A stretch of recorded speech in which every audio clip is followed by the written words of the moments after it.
नमस्कार. लग्नानंतर होईलच प्रेम या मालिकेच्या आजच्या भागामध्ये मी तुम्हा सर्वांचे अगदी मनपूर्वक स्वागत करते. आजच्या भागामध्ये आपल्याला पाहायला मिळतं एक डॉक्टर मॅडम घरी आलेले असतात. आता त्या पार्थच्या ओळखीच्या असतात. पार्थ घरातील सर्वांची ओळख करून देत म्हणतो, जीवा नंदिनी, तुम्ही ज्या हॉस्पिटलला टेस्ट करायला गेला होता तर त्या हॉस्पिटलच्या या डीन आहेत. तर आता सर्वच जण त्यांचं अगदी खूप छान स्वागत करतात. तर त्यानंतर पार्थ मानिनीताईंना म्हणतो, आई, यांच्या हॉस्पिटलचं संपूर्ण स्ट्रक्चर आणि डिझाईन आपण केलं आहे. तर त्यावेळी त्या डॉक्टर म्हणतात, आपण नाही पार्थ, तू केलंयस. पार्थ म्हणतो की हो, मीच केलं, कारण ते सगळ्यात माझं पहिलं काम होतं. तर आता सर्वांनाच पार्थचं कौतुक वाटू लागतं. तर डॉक्टर मॅडम पार्थचं कौतुक करत म्हणतात, तुझ्या कामाने मी इतकी इम्प्रेस झाले होते की त्यावेळी मी देशमुखांना म्हटलंही होतं की नंबरात येणारा आर्किटेक्ट आहे तुमच्याकडे. तर पार्थ म्हणतो, ते जाऊ देत आता, परंतु ज्याच्यासाठी आपण भेटलो आहोत ते काम करूयात का? तर डॉक्टर म्हणतात की हो, त्या अगोदर मी माझी ओळख करून देते. असं म्हणत डॉक्टर आपली ओळख करून देत म्हणतात, मी डॉक्टर मंजिरी शिंदे.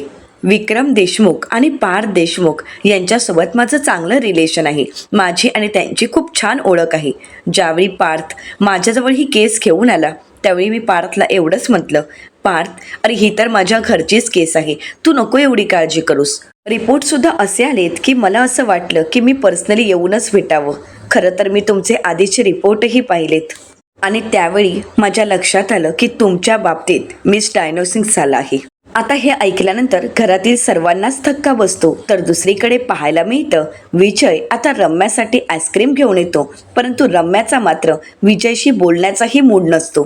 तर विजय रम्याला विचारतो, रम्या ग, काय झालंय? तू मला सांगू शकतेस, कारण मी तुझा पार्टनर आहे. आता हे ऐकल्यानंतर रम्या रागानेच विजयकडे पाहते. तर रम्या विजयला म्हणते, पार्टनर? तर विजय रम्याला म्हणतो की हो, तुझा होणारा लाईफ पार्टनर. त्यामुळे रम्या, नक्की काय झालंय ते तू मला सांगू शकतेस? तर रम्या विजयला म्हणते, विजय, जे माझं आहे ना ते मला हवंच असतं आणि ते जर मला नाही मिळालं ना तर मग मात्र माझी खूप चिडचिड होते. तर विजय रम्याला म्हणतो, माझीही. तर रम्या विजयला म्हणते, ज्या गोष्टीवर माझा हक्क आहे, जी गोष्ट मी मेहनत करून मिळवली आहे, ज्या गोष्टीसाठी मी मेहनत करत आहे आणि ती गोष्ट मला जर मिळाली नाही तर ते मी नाही सहन करू शकत. तर आता विजय म्हणतो, मलाही सहन होत नाही, पण काय झालंय रम्या? तर आता रम्या म्हणते, आमचे एक क्लायंट आहेत, त्या क्लायंटच्या प्रेझेंटेशनसाठी मी गेले 2 महिने रात्रंदिवस मेहनत करत आहे आणि आज ऐनवेळी प्रेझेंटेशन द्यायची वेळ आली त्यावेळी पार्थने त्या रोहितला उभं केलं. ते प्रेझेंटेशन त्या रोहितने दिलं. म्हणजे एवढे दिवस मी घेतलेली मेहनत वाया गेली. आणि कोण आहे ना तो रोहित, ज्याला मी प्रेझेंटेशन केलं त्या पलीकडेही पार्थला त्याने प्रेझेंटेशन द्यावं असं वाटलं. म्हणजे एखाद्याला जर आपण त्या लेवलला आणण्याचा प्रयत्न केला, जबाबदारीचं काम दिलं, म्हणून ती व्यक्ती किंवा तो माणूस जबाबदार होऊ शकत नाही ना. विजय, मी बाकी कशीही असेल, परंतु माझं क्रेडिट हे मला मिळायलाच हवं. जी गोष्ट माझी आहे ती मिळायलाच हवी आणि ती मला मिळायलाच हवी. आणि ती जर मला नाही मिळाली तर मी काय करू शकते, काहीच सांगता येत नाही. तर आता विजय म्हणतो, मेही. तर आता रम्या चिडते आणि म्हणू लागते, काय चाललंय मगापासून, मी, माझंही, मलाही, काय करतोयस तू असं? तर आता विजय रम्याला म्हणतो, तुझ्या लक्षात येतंय का रम्या, अगं आपण खूप गोष्टी सिमिलर आहोत. आता मात्र रम्याला धक्काच बसतो. रम्या विजयकडे पाहते. तर विजय म्हणतो, बस राहू देत ना, अगोदर आईस्क्रीम खा, माझ्यावर दे सगळं सोडून, सगळं नीट होईल. असं म्हणत आता विजय स्वतःच्या हातानेच रम्याला आईस्क्रीम खाऊ घालत असतो. आता रम्या विजयला म्हणते, तुला काय जातंय सांगायला रे, चिल मार वगैरे, अरे आणि माझ्यावर सोडून दे वगैरे असं का म्हणतोयस तू? म्हणजे तू नक्की काय करणार आहेस? आणि हे बघ विजय, तू ना तुझ्या ऑफिसमध्ये बॉस आहेस, इथे नाही. त्यामुळे इथे तर तू काहीच करू शकत नाही. तर त्यावेळी रम्याच्या या बोलण्यावर विजय रम्याला म्हणतो, एका विजयमध्ये तुला बाकीचे विजय दिसले नाहीयेत ना, म्हणून तू असं बोलतेस. आता हे ऐकल्यानंतर रम्याला धक्काच बसतो. रम्या अगदी घाबरून विजयकडे पाहते. तर विजय हसण्याचं नाटक करतो आणि म्हणू लागतो, नाही, काही नाही, कसं आहे ना, मला काही जमणार नाही असं म्हणू नकोस, कारण मी काय करू शकतो हे तुला उद्या कळणारच आहे, कळेल तुला उद्या. तर आता हे ऐकताच रम्या घाबरते आणि घाबरतच विजयला विचारते, काय झालंय, तू नक्की काय करणार आहेस उद्या? तू उद्या पार्थला हट वगैरे काही करणार तर नाही आहेस ना? आता मात्र रम्या घाबरलेली असते. तर आता विजय रम्याच्या केसावरून हात फिरवतो आणि म्हणतो, माय स्वीट बेबी, आपण फक्त आईस्क्रीम खायचं, असं म्हणत तो रम्याला आईस्क्रीम भरवण्यासाठी स्पून पुढे करतो. परंतु आता रम्या ज्यावेळी आईस्क्रीम खाण्यासाठी तोंड उघडते त्यावेळी मात्र विजय आईस्क्रीम स्वतःहूनच खातो. आता ही पाहून रम्याला मात्र विजयचं एक दुसरंच रूप पाहायला मिळतं. विजय रम्याला म्हणतो, माय स्वीट बेबी असं म्हणत तिच्याशी खूप छान प्रेमाने वागत असतो. परंतु या प्रेमामागे विजयचा खरा चेहरा काय आहे हे मात्र रम्याला काहीच कळत नसतं. तर दुसरीकडे देशमुखांच्या घरी आपल्याला पाहायला मिळतं डॉक्टर जे काही बोलतात त्याने इथे नंदिनी आणि जीवाला धक्काच बसतो. तर आता जीवा डॉक्टरांना म्हणतो, तुम्हाला नक्की नेमकं काय म्हणायचं आहे? तर आता डॉक्टर म्हणतात, खरं तर तुम्ही जो ट्यूबचा रिपोर्ट केला होता तो फॉल्स होता. म्हणजे खरं तर ज्यावेळी एखाद्या मोठ्या आजाराचं निदान केलं जातं आणि ज्यावेळी दुसऱ्यांदा किंवा तिसऱ्यांदा ओपिनियन घेतलं जातं आणि जेव्हा कळतं की तो फॉल्स रिपोर्ट होता, अगदी तसंच आता मात्र कुठेतरी जीवा आणि नंदिनीच्या जीवात जीव आलेला असतो. तर आता जीवा डॉक्टरांना म्हणतो, मग त्या आधीच्या रिपोर्टमध्ये असं काय आलं होतं? तर आता जीवा ज्यावेळी प्रश्न त्यांना करतो त्यावेळी डॉक्टर म्हणतात, ट्यूब ब्लॉक्स येण्याचे असंख्य कारणे असू शकतात. त्यातील बरीच कारणे ही किरकोळ असतात आणि बेसिक मेडिसिन दिल्यानंतर ती बरीही होऊ शकतात. हे ऐकून काव्या खुश होते आणि नंदिनीकडे पाहते. आता ही बातमी ऐकल्यानंतर नंदिनीच्या डोळ्यात तर आनंद अश्रू असतात. नंदिनी हे ऐकताच भारावून जाते.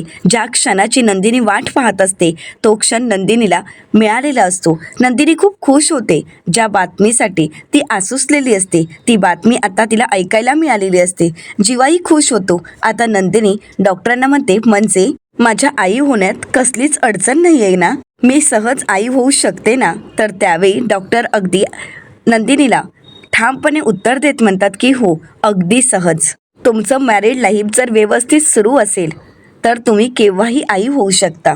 आता मात्र नंदिनीच्या डोळ्यात फक्त अश्रू असतात आणि जीवा एवढा हसत असतो की त्याच्या आनंदाला पाराच ओढलेला नसतो. तर मानिनीताई नंदिनीला म्हणतात, नंदिनी अगं काय हे रडतेस काय? हा बघ कसा हसतोय. तर त्यानंतर आता काव्या नंदिनीला जवळ घेते आणि म्हणू लागते, ताई अगं आता रडायचं नाही, हसायचं. अगं बघ ना, तुझी प्रार्थना देवाने ऐकली आहे आणि तू आता आई होऊ शकतेस. जीवाला काय बोलू आणि काय नको काहीच कळत नसतं. जीवा डॉक्टरांना म्हणतो, खरं सांगायचं तर तुम्ही देवासारखे आला आहात. आणि एक सांगू का, मी तुम्हाला प्रॉमिस करतो, नंदिनी ज्यावेळी प्रेग्नंट असेल ना त्यावेळी पहिल्यापासून शेवटपर्यंत मी तुमच्याचकडे तिला घेऊन येईन.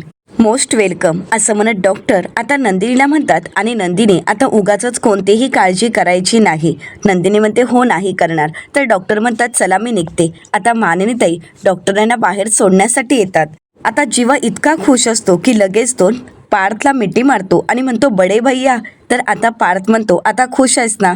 तर जीवा म्हणतो, म्हणजे काय, मी खूप खुश आहे. मला तर ही बातमी ऐकून खूप आनंद झाला आहे. तर इकडे नंदिनी सुद्धा काव्याला मिठी मारते आणि तिचा आनंद व्यक्त करते. आता मानिनीताई आपल्या चारही मुलांच्या हातात साखर ठेवतात आणि देवाला प्रार्थना करत म्हणतात, देवा माझ्या दोन्ही सुनांची डिलिव्हरी अगदी व्यवस्थित होऊ देत. तर जीवा म्हणतो, अगं ये आता थांब, आत्ताशी कुठे फक्त अशी बातमी कळली आहे, अजून गुड न्यूज यायला खूप वेळ आहे. जरासुद्धा धीर धरवत नाही या म्हातारीला. तर आता सर्वच जण जीवाला म्हणतात, अरे काय बोलतोयस हे? तर मानिनीताई म्हणतात, हो का, मी म्हातारी, मला घाई आहे. मेल्या, तुला घाई नाही आहे का रे? अरे किती खुश आहेस बघ ना. आता जीवाच्या चेहऱ्यावरचा आनंद पाहून सर्वच जण खूप खुश असतात. पण नंदिनीच्या डोळ्यात मात्र अजूनही आनंद अश्रूच असतात. तर आता मानिनीताई पुन्हा एकदा नंदिनीला जवळ घेतात आणि तिचं अभिनंदन करतात. इकडे मात्र काव्या तिच्या विचारात हरवून गेलेली असते. काव्या विचार करत मनाशीच म्हणते की आई आमच्या प्रेग्नेन्सीचं स्वप्न बघतायत, आमच्या डिलिव्हरीचं स्वप्न बघतायत आणि माझ्यात मात्र खरं सांगण्याची हिंमत का होत नाहीये. काव्याला खूप वाईट वाटत असतं. तर दुसऱ्या दिवशी पार्थ काव्याला म्हणतो, काल रात्री बऱ्याच दिवसांनी नंदिनी शांत झोपले असतील. काव्य ही खुश असते आणि त्याच वेळी आता पार्थला एक फोन येतो. पार्थ म्हणतो, बोल रोहित. आता मात्र जे काही रोहित बोलतो त्याने पार्थला धक्काच बसतो. पार्थ म्हणतो, काय? कालपर्यंत ते बोलत होते की ते डील आपल्याला देणार आहेत, मग अचानक ते असं कसं काय बदलू शकतात? कोणाला गेलंय नक्की डील? तर रोहित म्हणतो, माहीत नाही. तर पार्थ म्हणतो, माहीत नाही, शोधा बरं नक्की ते डील कोणाला गेलं आहे. असं म्हणत पार्थ फोन ठेवतो. आता काव्य ही पार्थला शांत करते.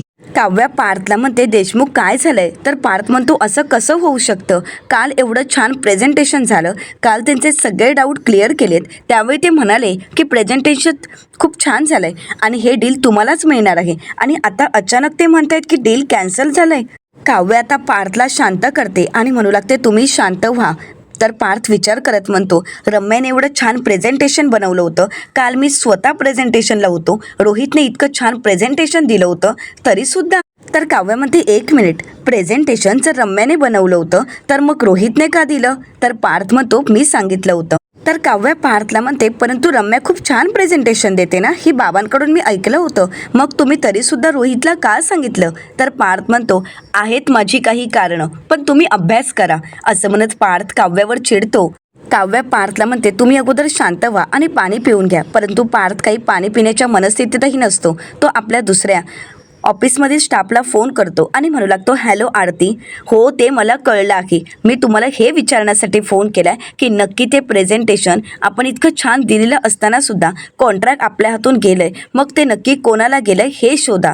असं म्हणत पार्थ फोन ठेवतो. पार्थची खूप चिडचिड होत असते.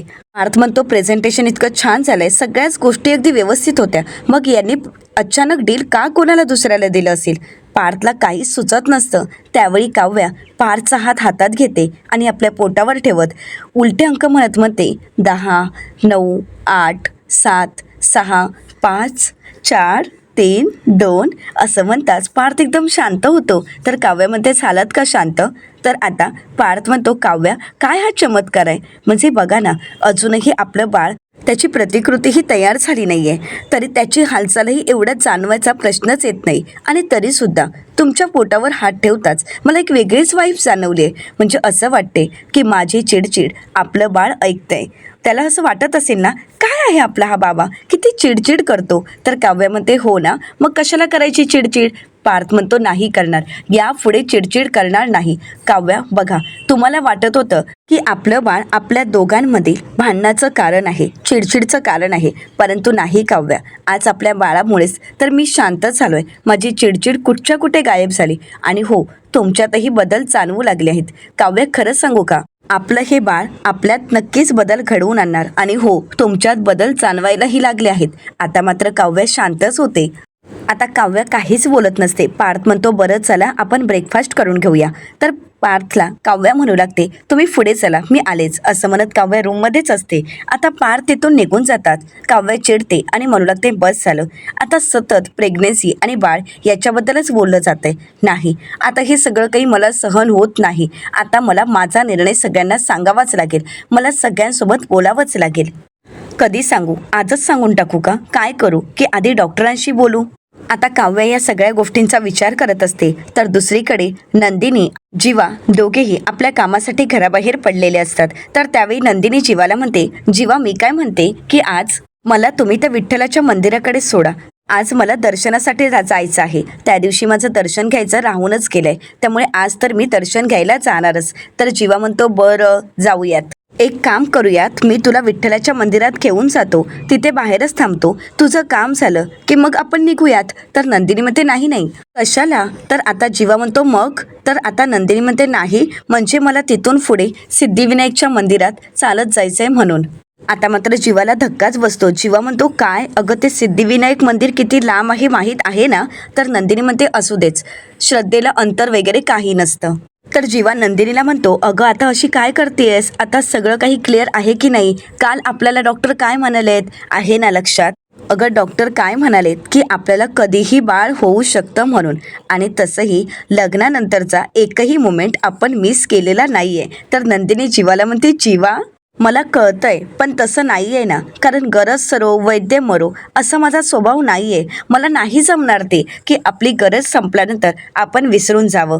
नाही म्हणजे जीवा बघा ना, असं डोकं टेकवल्यानंतर मला जर याचा फायदा झाला असेल, माझ्या आयुष्यात ही आनंदाची बातमी आली असेल, तर मग आभार मानायला मंदिरात जायला नको का? आणि जीवा जोपर्यंत गुड न्यूज आपल्या हातात येत नाही तोपर्यंत तर मला माझे प्रयत्न थांबवायचे नाहीयेत.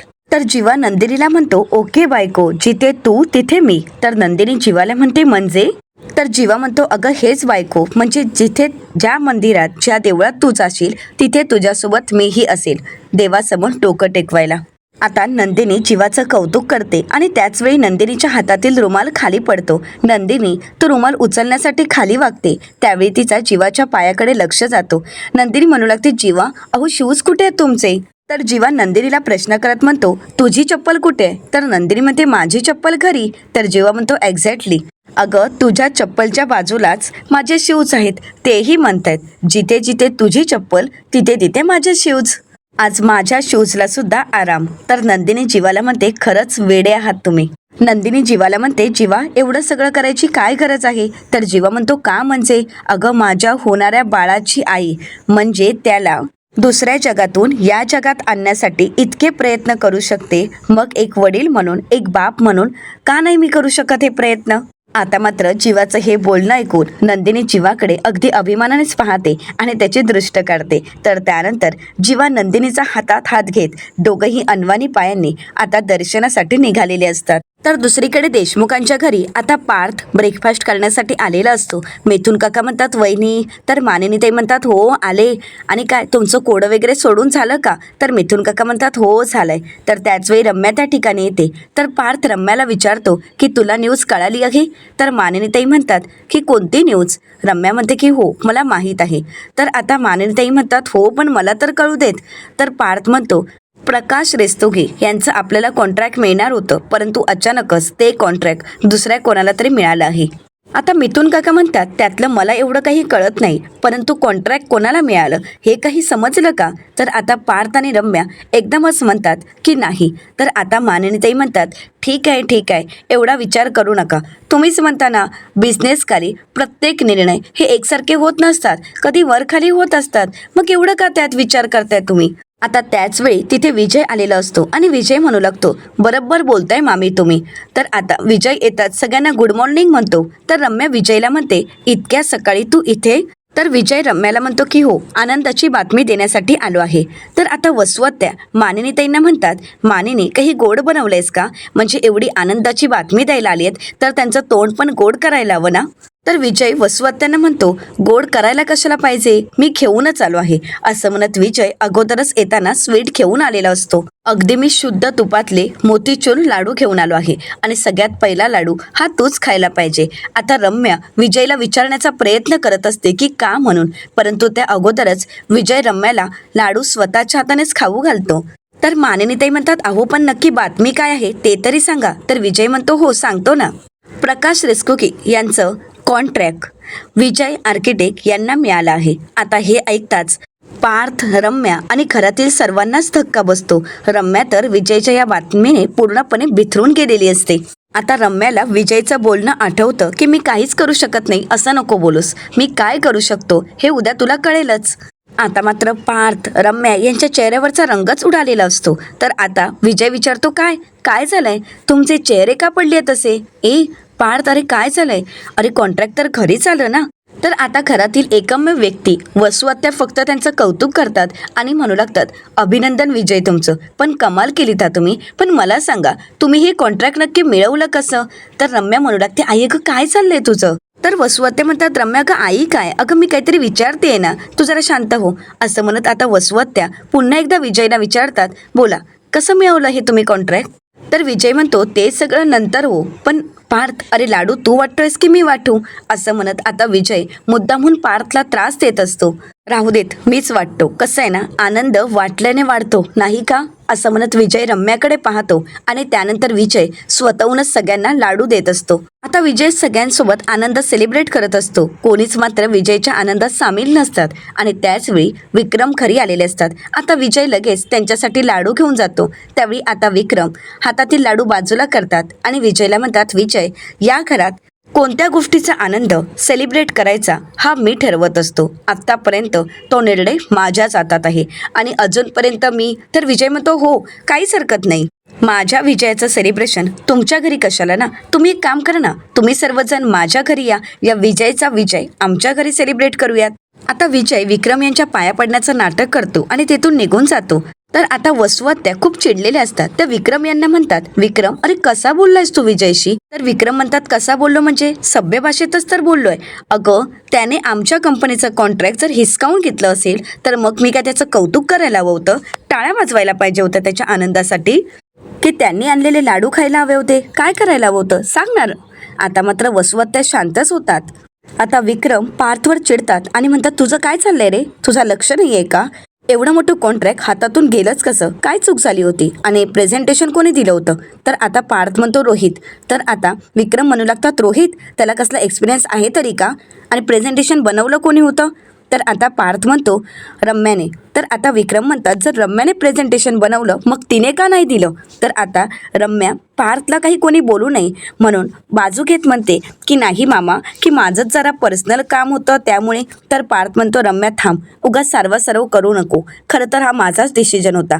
मीच रम्याला म्हणालो होतो की रम्या तू प्रेझेंटेशन देऊ नकोस, माझी चूक होती. तर विक्रम म्हणतात पार्थ.